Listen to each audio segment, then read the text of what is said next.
আসসালামু আলাইকুম রহমতুল্লাহি ওয়াবারাকাতুহু। সম্মানিত দর্শক, বাংলাদেশের রাজনীতি কেমন চলছে এবং আগামীতে রাজনীতি কেমন হবে? সমসাময়িক শব্দ, কথা, স্লোগান, ভাষা ইত্যাদি দেখেই আপনি আন্দাজ করতে পারেন। যেমন ধরুন, বর্তমান সময়টিতে এই গত কয়েক মাসে আপনি দেখবেন ডাস্টবিন এই শব্দটি, ময়লার ভাগাড় বা ডাস্টবিন এই শব্দটি রাজনীতির সঙ্গে ভীষণভাবে ম্যাচ করেছে। বিভিন্ন মানুষের সঙ্গে ডাস্টবিন নাম সংযুক্ত করা, তারপর কাউকে অপছন্দ হলে সেই নামের সঙ্গে মানে অমুক না ডাস্টবিন, তমুক না ডাস্টবিন, এটা দেশ এবং দেশের বাইরে যারা বাঙালি রয়েছেন তারা যেভাবে এই স্লোগান তুলছেন, এটার মনস্তাত্ত্বিক যে বিশ্লেষণ, সেই বিশ্লেষণের উপরই আগামীর রাজনীতি নির্ভর করছে। দ্বিতীয়ত, ডাস্টবিনের পরে আরেকটি শব্দ খুবই এই মুহূর্তে প্রচলিত, সেটা হলো সান্ডা। সান্ডা এমন একটা প্রাণী, মরু অঞ্চলে থাকে, আমাদের দেশের অনেকটা টিকটিকির মতো বড় আকারের, কুমিরও নয়, টিকটিকিও নয়, গুই সাপও নয়, ভীষণ রকম দেখতে বিশ্রী। তো এই সান্ডা সেই আরব দেশের লোকেরা খায়। এটি হালাল প্রাণী, কিন্তু দেখতে এরকম অরুচিকর, আল্লাহ রাসূল নিষেধ করেনি, বলছে যে আমার এটা খেতে পছন্দ হয় না। এখন আমাদের এই সমাজে কাউকে পছন্দ না হলে বলা হচ্ছে ও একটা সান্ডা, অমুক না সান্ডা, সান্ডা সান্ডা, মানে যে কোনো মানুষকে মনে হচ্ছে সে সান্ডার চাইতেও নিকৃষ্ট। আরেকটি শব্দ নিমডা, এবং এই নিমডা শব্দটি মূলত একটা বিখ্যাত সিনেমা বাহুবলী সিনেমা, সেই বাহুবলী সিনেমার একটা ডায়ালগ, এবং দক্ষিণের ভারতের যে দক্ষিণের অসংখ্য ভাষা আছে, এমনি একটা ভাষার একটা ডায়ালগ, যে ডায়ালগের প্রথম শব্দ হলো নিমডা, এরপরে আরো অনেকগুলো শব্দ রয়েছে। নিমডার শব্দের অর্থ হলো তোমাকে মারবো, I will kill you, finish you, তোমাকে একেবারে শেষ করে দেবো। এরপরে আরো অনেক শব্দ রয়েছে, এবং এই নিমডা শব্দটিও মানে নিমডা, টেলমি, মইনুস সুকুর, এই যে শব্দগুলো ব্যবহৃত হচ্ছে রাজনীতিতে, এবং স্পষ্টতই ঢাকার যে দক্ষিণ সিটির মেয়র পদের জন্য যিনি আন্দোলন করছেন, লড়াই করছেন, তো এবং যিনি ঘোষণা দিয়েছেন যে আমি যাকে বলা হয় নিজেই শপথ পড়ব, যদি আমাকে সরকার শপথ না পড়ায়, সেই মিস্টার ইশরাক, তো তাকে অপমান করার জন্য, তাকে ছোট করার জন্য একদল যুবক এই বাহুবলী সিনেমার যে ডায়ালগটি, সেই ডায়ালগটি সবাই মিলে তারা মানে অনেকটা স্যাটায়ারের কায়দায় এই ডায়ালগটি তারা প্রচার করেছে, এবং যার প্রথম শব্দ নিমডা, খুবই জনপ্রিয়। এবং এখন মানে এই নিমডার কারণে, এই ডায়ালগটির কারণে জনাব এরশাদ এতটা বিব্রতকর অবস্থায় পড়েছেন যে তাকে দেখলে, মানে তিনি যখন চলে যান, তার যারা বিরোধী পক্ষ পিছন থেকে এই নিমডা নিমডা শব্দ বলতে থাকে। তো এখন এই যে নিমডা, সান্ডা, বোতল, ডাস্টবিন, এইগুলো হলো আমাদের বর্তমান রাজনীতির স্লোগান এবং রাজনীতির পরিচয়, এবং এইগুলোর উপরই আগামী 5 বছর 10 বছর রাজনীতি কেমন যাবে তা খুব সহজেই বলে দেওয়া সম্ভব। এবং সেটা কিভাবে সম্ভব তার একটু উদাহরণ দেই। যে কোনো রাজনীতি অমরত্ব লাভ করে, শ্রেষ্ঠত্ব লাভ করে, সফলতা লাভ করে সাহিত্যের মাধ্যমে, গান, গল্প, কবিতা, উপন্যাস। যেমন ধরুন 1971 সনে, তো 1971 সনে বঙ্গবন্ধু যখন গ্রেপ্তার হলেন, তখন খবর ছড়িয়ে পড়লো যে তাকে মেরে ফেলা হবে, তাকে ফাঁসিতে ঝোলানো হবে। তখন ওই মানে অন্যতম বাংলা সাহিত্যের কিংবদন্তি অন্নদাশঙ্কর রায়, তার হৃদয়ের মধ্যে যাকে বলা হয় খুব প্রতিক্রিয়া তৈরি করলো, এবং তিনি ধরে নিলেন যে শেখ মুজিবুর রহমানকে ফাঁসিতে লটকিয়ে মেরে ফেলা হবে, কিন্তু তিনি লিখলেন যে এরকম শেখ মুজিবুর মরে যাবে, কিন্তু তার ইতিহাস থেকে যাবে। এবং সেই ইতিহাসের যে কটি শব্দ তিনি রচনা করলেন, বাক্য তিনি রচনা করলেন, যতদিন রবে পদ্মা মেঘনা গৌরী যমুনা বহমান, ততদিন কীর্তি রবে তোমার শেখ মুজিবুর রহমান। আমার কাছে মনে হয় বাংলা সাহিত্য ভাষা যতদিন থাকবে, বঙ্গবন্ধুকে স্মরণ করতেই হবে এই কটি ভাষার মাধ্যমে। তো এই যে দেখেন সাহিত্য তৈরি হয়ে গেছে, শেখ মুজিব নেই, তার নেতৃত্ব নেই, তিনি জেলখানাতে, কিন্তু তাকে নিয়ে সাহিত্য তৈরি হয়ে গেছে। কিংবা শুনো একটি মুজিবরের তরে লক্ষ মুজিবরের ধ্বনি, আকাশে বাতাসে উঠে রনি, বাংলাদেশ আমার বাংলাদেশ। এই যে অমর গান যে তৈরি করেছিলেন, যারা সুর করেছিলেন, যে লিখেছেন, খুব বিখ্যাত কবি, আমার এই মুহূর্তে আমার নামটা মুখস্থ, খুব বিখ্যাত কবি, আগেরটা তো অন্নদা শঙ্কর রায়, আর পরেরটাও তিনিও খুব বিখ্যাত কবি। তো তিনি এই কথা রচনা করলেন, গান রচিত হলো, এবং তারপরে মোরা একটি ফুলকে বাঁচাবো বলে যুদ্ধ করি।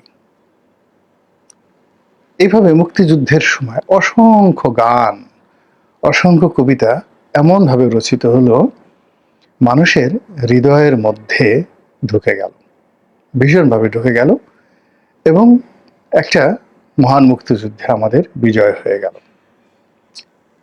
তো এই যে দেখেন, সাহিত্য একটা মুক্তিযুদ্ধকে পরিপূর্ণতা দিল এবং অমরত্ব দিল। আবার ৭৫-এর যে ১৫ই আগস্ট, অনেক হত্যাকাণ্ড বাংলাদেশে ঘটেছে, স্বাধীনতার আগে ঘটেছে, পরে ঘটেছে, পাক ভারতে, এমনকি মহাত্মা গান্ধীকে খুন করা হয়েছে। কিন্তু ১৫ই আগস্টের হত্যাকাণ্ড নিয়ে যে সাহিত্য হয়েছে, যে কবিতা হয়েছে, যে গান হয়েছে, তার ফলে কি হলো, এটা ইতিহাসে অমরত্ব লাভ করেছে।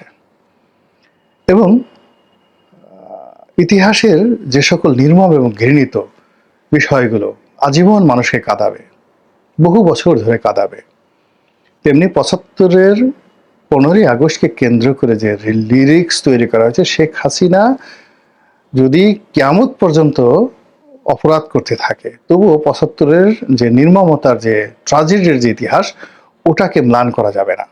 ওটা একটা ভিন্ন ইতিহাস, মুক্তিযুদ্ধের একটা ভিন্ন ইতিহাস। কিংবা বঙ্গবন্ধু শেখ মুজিবুর রহমান যদি ১০০০ বারও বাকশাল করেন, তো সেই বাকশাল দিয়ে কোনো লাভ হবে না, যেইভাবে ৭৫-এর ১৫ই আগস্টকে কেন্দ্র করে গল্প হয়েছে, উপন্যাস হয়েছে, সাহিত্য হয়েছে, চলচ্চিত্র হয়েছে, এবং এটা একেবারে ইতিহাসের যে সকল ট্র্যাজেডি, কারবালার ট্র্যাজেডির মতো একটা ট্র্যাজেডিতে পরিণত হয়ে গেছে। এটা হলো রিয়ালিটি। আবার দেখেন সেই সাহিত্য কি করে, রাজাকারকে নিয়ে সাহিত্য হয়েছে, আলবদরকে নিয়ে সাহিত্য হয়েছে, গোলাম আজমের একটা পোর্ট্রেট তৈরি করেছে পটুয়া কামরুল হাসান, তারপরে ৭৪-এর দুর্ভিক্ষ নিয়ে সাহিত্য হয়েছে, বাসন্তীর জাল পড়া নিয়ে সাহিত্য হয়েছে, বাকশাল নিয়ে সাহিত্য হয়েছে।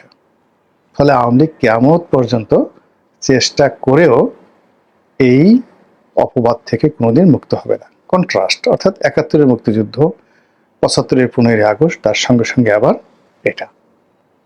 সিমিলারলি স্বাধীন বাংলাদেশে স্বৈরাচারী এরশাদ, দীপালি সাহা, দেলোয়ার, নূর হোসেন, তাদেরকে নিয়ে যে সাহিত্য হয়েছে, ফলে কিয়ামত পর্যন্ত এরশাদ সাহেব শত চেষ্টা করুক না কেন, এই সাহিত্যকে অতিক্রম করে কোনো অবস্থাতেই তিনি সুশাসক হতে পারবেন না, সাহিত্য লাগবে। তো ওই সময়ের যে সাহিত্য, স্বৈরাচারী আমলের সাহিত্য তাকে শেষ করে দিয়েছে। হাওয়া ভবন নিয়ে সাহিত্য হয়েছে, ২১শে আগস্টের গ্রেনেড হামলা নিয়ে সাহিত্য হয়েছে। এই সাহিত্যর কারণে এগুলোর যে কুখ্যাতি, সেই কুখ্যাতি কিয়ামত পর্যন্ত থেকে যাবে।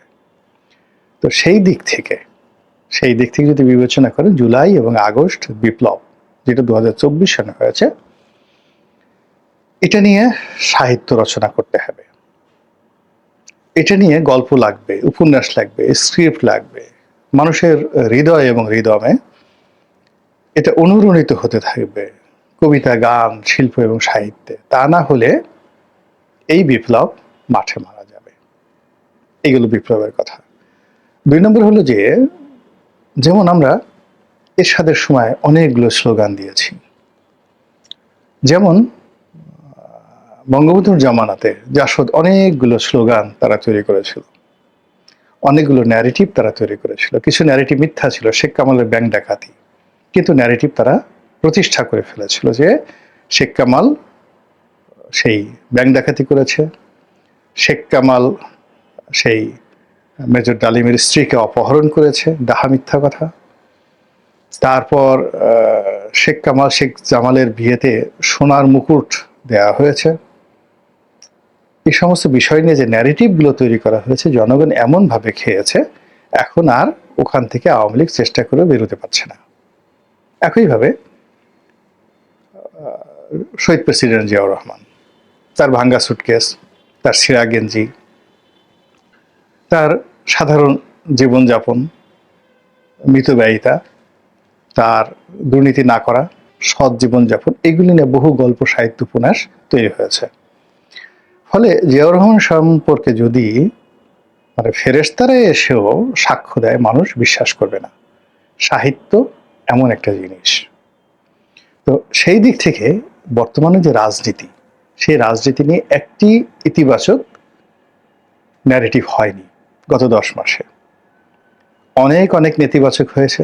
এখানে যদি বলা হয় লাগানোর রাজনীতি, বলেন তো এটা কি আইয়ুব খানের জমানা বুঝাবে?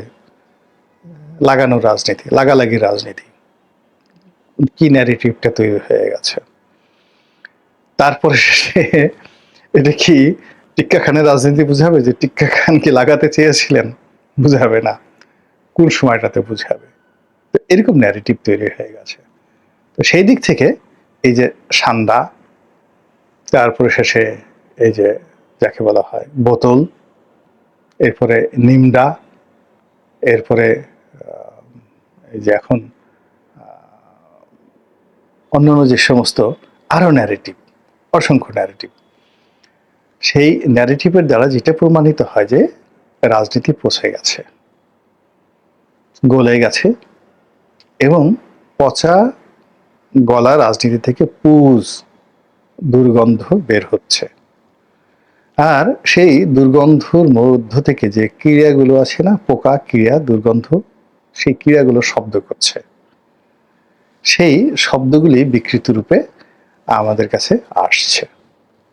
এখন বলেন তো, যে রাজনীতি গলিত এবং যে রাজনীতি পচে গেছে এবং যে রাজনীতি থেকে মানে এইরকম বাজে শব্দ, হায়নার ডাকের মতো শব্দ চলে আসছে, তো সেই রাজনীতির ভবিষ্যৎ কি? কোনো ভবিষ্যৎ নেই। সেই পচা, গলিত, লাশময়, দুর্গন্ধময় রাজনীতির আগে কবর হতে হবে, তারপর সেই দুর্গন্ধ দূর হবে, এরপর সেই মাটি পবিত্র হবে, তারপর সেখান থেকে নতুন বৃক্ষ, নতুন পত্র পল্লব আসবে, নতুন ফুল ফুটবে, নতুন পাখিরা আসবে।